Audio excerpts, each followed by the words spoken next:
R C B ಎಲ್ಲಿದ್ರು RCB. ಕರ್ನಾಟಕದಲ್ಲಿದ್ರು RCB, ಮುಂಬೈಗೆ ಹೋಗಿ RCB, ಹೈದರಾಬಾದ್ಗೆ ಹೋಗಿ RCB. ಇಡೀ ಇಂಡಿಯಾದಲ್ಲಿ ಹೈಯೆಸ್ಟ್ ಮಾರ್ಕೆಟ್ ಅಲ್ಲಿ ಇರ್ತಕ್ಕಂಥ, ಹೈಯೆಸ್ಟ್ ಸೌಂಡ್ ಮಾಡ್ತಿರ್ತಕ್ಕಂಥ ಹೆಸರು RCB. ಹೌದು, ನಾನಿವತ್ತು ಮಾತಾಡೋದಕ್ಕೆ ಅಂತ ಬಂದಿರತಕ್ಕಂಥ ಟಾಪಿಕ್ ಏನಪ್ಪಾ ಅಂತಂದ್ರೆ ನಮ್ಮ RCB ಬಗ್ಗೆ. ಹಾಗಾದ್ರೆ IPL ಶುರು ಆಗೋಯ್ತಾ? ಹೌದು, ಶುರು ಆಗಿದೆ. ಬಟ್ ಆ ಅಪ್ಡೇಟ್ಸ್ ಈ ಒಂದು ವಿಡಿಯೋದಲ್ಲ. ನನ್ನನ್ನು ಸಬ್ಸ್ಕ್ರೈಬ್ ಮಾಡ್ಕೊಳ್ಳಿ, ನಿಮಗೆ ಆದಷ್ಟು ಬೇಗ ಅಪ್ಡೇಟ್ಸ್ ಕೊಡ್ತೀನಿ. IPL ಟೈಮ್ ಟೇಬಲ್ ಕೂಡ ಬಿಟ್ಟಿದ್ದಾರೆ. ಸೊ ಆ ಒಂದು ಅಪ್ಡೇಟ್ಸ್ ನನ್ನ ನೆಕ್ಸ್ಟ್ ವಿಡಿಯೋದಲ್ಲಿ ಬರುತ್ತೆ.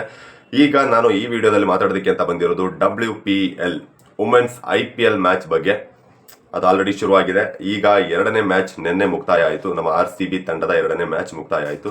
ಇದಕ್ಕಿಂತ ಮುಂಚೆ ಒಂದು ಮ್ಯಾಚನ್ನು ಆಡಿದ್ರು ವುಮೆನ್ಸ್, ನಮ್ಮ ಮಹಿಳಾ ತಂಡದವರು. ಸೊ ಆ ಒಂದು ಮ್ಯಾಚಲ್ಲಿ ಜಯಶಾಲಿಯಾಗಿದ್ರು. ಅದಾದ ನಂತರ ನಿನ್ನೆ ಒಂದು ಮ್ಯಾಚ್ ನಡೀತು, ಫೆಬ್ರವರಿ 17ನೇ ತಾರೀಕು.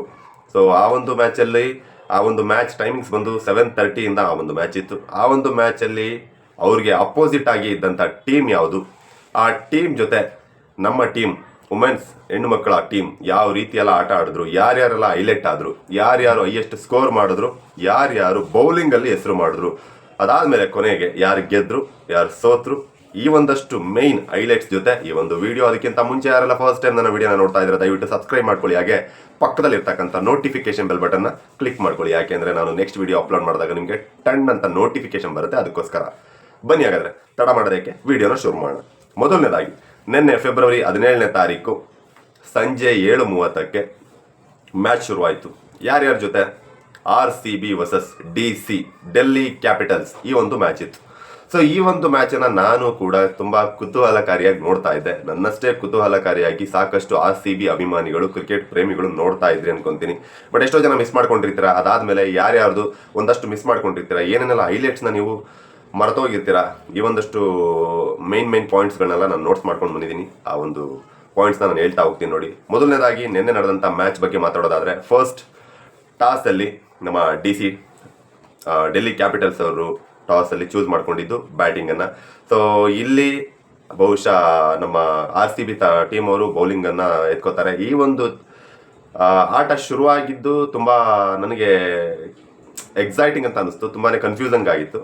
ಈ ಒಂದು ಮ್ಯಾಚ್ನಲ್ಲಿ ಮೇನ್ ಹೈಲೈಟ್ ಆದಂಥ ಬೌಲರ್ಸ್ ಯಾರು, ಫಸ್ಟ್ ಬ್ಯಾಟಿಂಗ್ ಆಡಿದ್ದು ಡೆಲ್ಲಿ ಕ್ಯಾಪಿಟಲ್ಸ್ ಅವರು ಅಂತ ಹೇಳ್ತಾ ಇದ್ದೀನಿ. ಸೊ ಈ ಒಂದು ಮ್ಯಾಚಲ್ಲಿ ಹೈಲೈಟ್ ಆದಂಥ, ಬೌಲಿಂಗಲ್ಲಿ ಹೈಲೈಟ್ ಆದಂಥ ನಮ್ಮ ಮಹಿಳಾ ತಂಡದಲ್ಲಿ ಯಾರ್ಯಾರೆಲ್ಲ ಹೈಲೈಟ್ ಆದರು ಅಂತ ಹೇಳ್ತಾ ಹೋಗ್ತೀನಿ.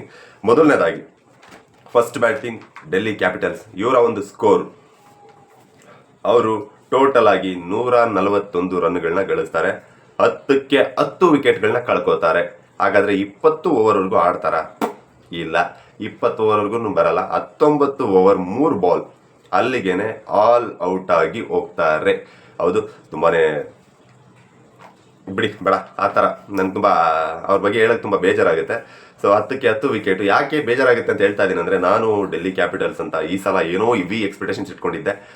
ಯಾಕಂದರೆ ಸ್ಟೆಪ್ ಬೈ ಸ್ಟೆಪ್ಸ್ ಎಲ್ಲರೂ ಅಪ್ಡೇಟ್ ಆಗ್ತಾರೆ. ಸೊ ಇವರು ಕೂಡ ಏನೋ ಒಂದು ಅಪ್ಡೇಟ್ ಆಗಿ ಬಂದಿರ್ತಾರೆ. ಅದು ಇದು ಸಾಕಷ್ಟು ಪ್ಲಾನಿಂಗ್ ಮಾಡಿ ಪ್ರಾಕ್ಟೀಸ್ ಮಾಡ್ಕೊಂಡು ಬಂದಿರ್ತಾರೆ ಅಂದ್ಕೊಂಡೆ. ನಿನ್ನೆ ಅವ್ರ ಆಟ ನೋಡೋದ್ಮೇಲೆ ನನಗನ್ಸಿದ್ದು ಹೆಂಗೆ ಅಂತಂದರೆ, ಬೆಂಗಳೂರು ಗಲ್ಲಿಲಿ ಆಡ್ತಕ್ಕಂಥ ಮಕ್ಕಳನ್ನ ಕರ್ಕೊಂಡು ಹೋಗ್ಬಿಟ್ಟಿದ್ರು, ಅವ್ರಿಗಿಂತ ಚೆನ್ನಾಗಿ ಆಡ್ತಾ ಇದ್ರು ಅಂತ ನನಗನ್ನಿಸ್ತು. ಸೊ ಡೆಲ್ಲಿ ಅವ್ರನ್ನ ನೋಡಿ ನನಗಂತೂ ಸಿಕ್ಕಾಬಿಟ್ಟೆ ನಗು ಬಂತು. ಸಾಕಷ್ಟು ನಕ್ಕದೆ ಕೂಡ, ಎಷ್ಟೋ ಕ್ಯಾಚ್ಗಳನ್ನ ಮಿಸ್ ಮಾಡಿದಾಗ.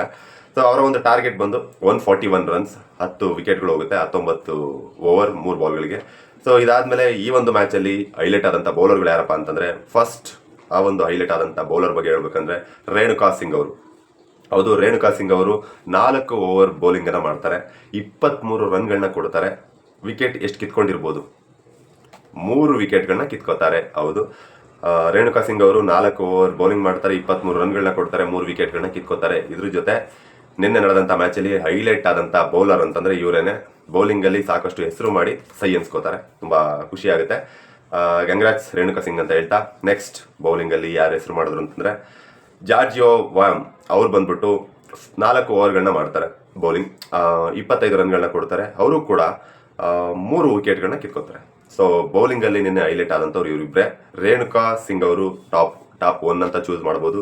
ಟಾಪ್ 2 ಅಲ್ಲಿ ಜಾರ್ಜಿಯೋ ವಾಮನ್ನ ನಾವು ಚೂಸ್ ಮಾಡ್ಬೋದು. ನೆಕ್ಸ್ಟ್ ಇನ್ನಿಬ್ಬರಿದ್ದಾರೆ, ಬಟ್ ಅವ್ರನ್ನೂ ಕೂಡ ನಾನು ಲೀಸ್ಟಿಗೆ ಸೇರಿಸ್ಕೊಳ್ಳೋಣ ಅಂತ. ಲೀಸ್ಟಿಗೆ ಸೇರಿಸ್ಕೊಳ್ಳದೆ ಹೋದ್ರು ಅವ್ರನ್ನೇ ಒಂದು ಕೆಟಗರಿಲಿ ನಾನು ಹೇಳಬೇಕು ಅಂತ ಲೀಸ್ಟ್ ಮಾಡಿಕೊಂಡೆ. ಕಿಮ್ ಜಾರ್ಜ್, ಆಮೇಲೆ ಆಮೇಲೆ ಅವರು ಎಕ್ತಾ ಬಿಸ್ತ್ ಅಂತೇಳಿ. ಸೊ ಈ ಇಬ್ಬರು ಹೆಸರು ಅವರು ಕೂಡ ಸೇರ್ಪಡೆ ಆಗ್ತಾರೆ. ಯಾಕೆ ಅಂತಂದರೆ ಇವರು ಮಾಡಿದಂಥ ಓವರಲ್ಲಿ ಕೂಡ ಒಂದಷ್ಟು ವಿಕೆಟ್ಸ್ಗಳು ಹೋಗುತ್ತೆ, ಅದಕ್ಕೋಸ್ಕರ ನೋಟ್ಸ್ ಮಾಡಿಕೊಂಡೆ. ಇದರಲ್ಲಿ ಕಿಮ್ ಗ್ಯಾಕ್ ಅವರು 3 ಓವರ್ಗಳು ಬೌಲಿಂಗ್ ಮಾಡ್ತಾರೆ, 19 ರನ್ಗಳನ್ನ ಕೊಡ್ತಾರೆ, 2 ವಿಕೆಟ್ ಕಿತ್ಕೋತಾರೆ. ಅದಾದಮೇಲೆ ಎಕ್ಟಾಬಿಸ್ ಅವರು 4 ಓವರ್ ಬೌಲಿಂಗ್ ಮಾಡ್ತಾರೆ, 35 ರನ್ಗಳನ್ನ ಕೊಡ್ತಾರೆ, 2 ವಿಕೆಟ್ಗಳನ್ನ ಕಿತ್ಕೋತಾರೆ. ಸೊ ಇದಿಷ್ಟು ನಿನ್ನೆ ಬೌಲಿಂಗಲ್ಲಿ ಯಾರ್ಯಾರು ಹೈಲೈಟ್ ಆದ್ರು ಅಂತ ಗೊತ್ತಾಯ್ತಲ್ಲ. 4 ಜನ ಹೈಲೈಟ್ ಆದರು. ಅದರಲ್ಲಿ ಮೇನ್ ಟಾಪ್ 1 ಟಾಪ್ 2 ಅಂತ ತಗೊಳ್ಳೋದಾದ್ರೆ ರೇಣುಕಾ ಸಿಂಗ್ ಮತ್ತು ಜಾರ್ಜಿಯೋ ವಾಮ್ ಅಂತ ತಗೋಬಹುದು. ಸೊ ಇದಾದಮೇಲೆ ಟಾರ್ಗೆಟ್ ಡೆಲ್ಲಿ ಕ್ಯಾಪಿಟಲ್ಸ್ ಇವರ ಒಂದು ಟಾರ್ಗೆಟ್ ಬಂದು 141 ಇತ್ತು. ಸೊ ಈಗ ಆಬ್ವಿಯಸ್ಲಿ 142 ಹೊಡೆದ್ರೆ ನಮ್ಮ RCB ಅವ್ರು ಗೆಲ್ತಾರೆ, ಗೊತ್ತಲ್ವಾ.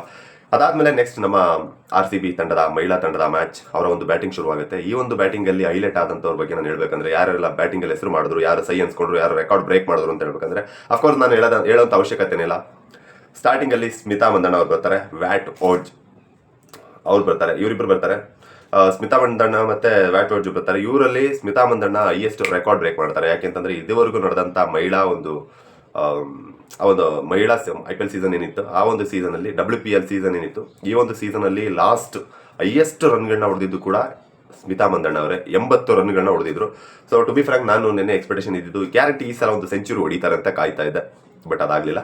ಅನ್ಫಾರ್ಚುನೇಟ್ಲಿ 81 ರನ್ಸ್, ಸೊ 81 ರನ್ಗಳಿಗೆ ಅನ್ಫಾರ್ಚುನೇಟ್ಲಿ ಔಟ್ ಆಗೋಗ್ತಾರೆ.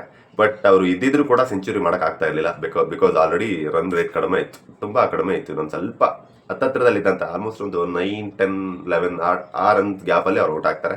ಬಟ್ ಸ್ಟಾರ್ಟಿಂಗಿಂದ ಅಲ್ಲಿವರೆಗೂ ಅವರು ಆಡಿ ಒಂದು ರೆಕಾರ್ಡನ್ನು ಬ್ರೇಕ್ ಮಾಡ್ತಾರೆ. ಲಾಸ್ಟ್ ರೆಕಾರ್ಡ್ ಅವ್ರದ್ದೇ ಇತ್ತು 80 ರನ್ಗಳು. ಈ ಸಲ ಅದನ್ನು ಬ್ರೇಕ್ ಮಾಡಿ 81 ರನ್ಗಳು 47 ಬಾಲ್ಗಳಿಗೆ.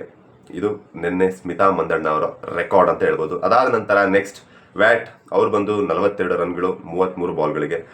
ಅವರ ನಂತರ ನೆಕ್ಸ್ಟು ಪೆರಿ ಅವ್ರು ಬರ್ತಾರೆ. ಸೊ ಪೆರಿ ಅವರು 7 ರನ್ಗಳು 13 ಬಾಲ್ಗೆ ಹೋಯ್ತಾರೆ. ಅದಾದಮೇಲೆ ನೆಕ್ಸ್ಟ್ ಫಿನಿಷರ್ ನಮ್ಮ ರಿಚಾ ಘೋಷ್ ಅವ್ರು ಬರ್ತಾರೆ. ಫಿನಿಷರ್ ಅಂತ ಯಾಕೆ ಹೇಳಿದೆ ಅಂತ ನಾನು ನೆಕ್ಸ್ಟ್ ಎಕ್ಸ್ಪ್ಲೈನ್ ಮಾಡ್ತೀನಿ. ಇವರು ಕೊನೆಯದಾಗಿ ಬರ್ತಾರೆ. ಕೊನೆಯದಾಗಿ ನಾನು ಹೇಳಿದ್ನಲ್ಲ, ಸ್ಮಿತಾ ಅವರು ಇದಾದಮೇಲೆ ಆ ಟೈಮಲ್ಲಿ ಬಂದು 11 ರನ್ಗಳು 5 ಬಾಲ್ಗಳಿಗೆ. ಅದಾದಮೇಲೆ 141ಗೆ 142 ಬೇಕಿರುತ್ತೆ. ಬಟ್ ಲಾಸ್ಟಲ್ಲಿ ನಮ್ಮ ರಿಚಾ ಘೋಷ್ ಅವರು 6 ಹೊಡೆಯೋದ್ರ ಮೂಲಕ ಡೈರೆಕ್ಟ್ 146ಗೆ ಟಾರ್ಗೆಟನ್ನು ರೀಚ್ ಮಾಡ್ತಾರೆ. ಸೊ ಇದು ನಮ್ಮ RCB WPL ತಂಡದ ಒಂದು ರೆಕಾರ್ಡ್ ಅಂತ ಹೇಳ್ಬೋದು. ನೋಡಿದ್ರಲ್ಲ, ಅವರು 20 ಓವರ್ಗೆ ಕಿತ್ತು ಗುಡ್ಡೆ ಹಾಕಿದ್ದು, 20 ಓವರ್ಗೆ 10 ಜನ ಸೇರಿ ಕಿತ್ತು ಗುಡ್ಡೆ ಹಾಕಿದ ರೆಕಾರ್ಡನ್ನು ನಮ್ಮ RCB ಮಹಿಳಾ ತಂಡದವರು ಬರೀ 15 ಓವರ್ಗಳಿಗೆ 146 ರನ್ಗಳನ್ನ ಪಡ್ಕೊಂಡು ಹೈಯೆಸ್ಟ್ ರೆಕಾರ್ಡ್ ಬ್ರೇಕ್ ಮಾಡಿ ಡೆಲ್ಲಿ ಕ್ಯಾಪಿಟಲ್ಸ್ಗೆ ಚೀಮಾರಿ ಹಾಕ್ಬಿಟ್ಟು ಕಳಿಸ್ತಾರೆ, ಸೋಲ್ಸ್ಬಿಟ್ಟು ಕಳಿಸ್ತಾರೆ ಅಷ್ಟೇ. ಇದಾದಮೇಲೆ ನಾನು ಫಿನಿಷರ್ ಅಂತ ಯಾಕೆ ಹೇಳಿದೆ ಅಂತ ನಾನು ನಿಮ್ಗೆ ಆಲ್ರೆಡಿ ಕ್ರಿಕೆಟ್ ಪ್ರೇಮಿಗಳಿಗೆ ಗೊತ್ತಿರುತ್ತೆ. ರಿಚಾ ಘೋಷ್ ಅವ್ರನ್ನ ನಾನು ಫಿನಿಷರ್ ಅಂತ ಯಾಕೆ ಹೇಳ್ತೀನಿ ಅಂತಂದರೆ, ನನಗೆ ರಿಚಾ ಘೋಷ್ ಅವ್ರ ಆಟ ನೋಡಿದಾಗೆಲ್ಲ ನನಗೆ ತಟ್ಟಂತ ನೆನಪಾಗೋದು MS ಧೋನಿ ಅವರು. ಅವ್ರಿಗೂ ಇವ್ರಿಗೂ ಯಾವುದೇ ಥರದ್ದು ಡಿಫ್ರೆನ್ಸಸ್ ಕಾಣಿಸಲ್ಲ ನನಗೆ. ಈ ಕಡೆ ಕೀಪಿಂಗು ಸೈ, ಈ ಕಡೆ ಬ್ಯಾಟಿಂಗು ಸೈ, ಫಿನಿಷರ್ ಓವರ್ ಆಲ್ MS ಧೋನಿಯ ಒಂದಷ್ಟು ಕ್ವಾಲಿಟೀಸ್ ಏನಿದೆ ಅದೆಲ್ಲ ಕ್ವಾಲಿಟೀಸ್ ನನಗೆ ರಿಚಾ ಘೋಷ್ ಅವರಲ್ಲಿ ಕಾಣಿಸುತ್ತೆ. ಸೊ ಅದಕ್ಕೋಸ್ಕರ ಐ ಜಸ್ಟ್ ಕಾಲಿಂಗ್ ಫಿನಿಷರ್ ಅಂತ ಹೇಳಿದೆ. ಇದಾದಮೇಲೆ ಸ್ಮಿತಾ ಮಂದಣ್ಣ, ಅಫ್ಕೋರ್ಸ್ ನಮ್ಮ ವಿರಾಟ್ ಕೊಹ್ಲಿಗೆ ಸಮ ಅಂತ ಹೇಳೋಕ್ಕಾಗಲ್ಲ, ಬಟ್ ನಮ್ಮ ವಿರಾಟ್ ಕೊಹ್ಲಿ ಅವರ ಆಟ ಯಾವ ರೀತಿ ಇರುತ್ತೋ ಆ ರೀತಿ ಅವರು.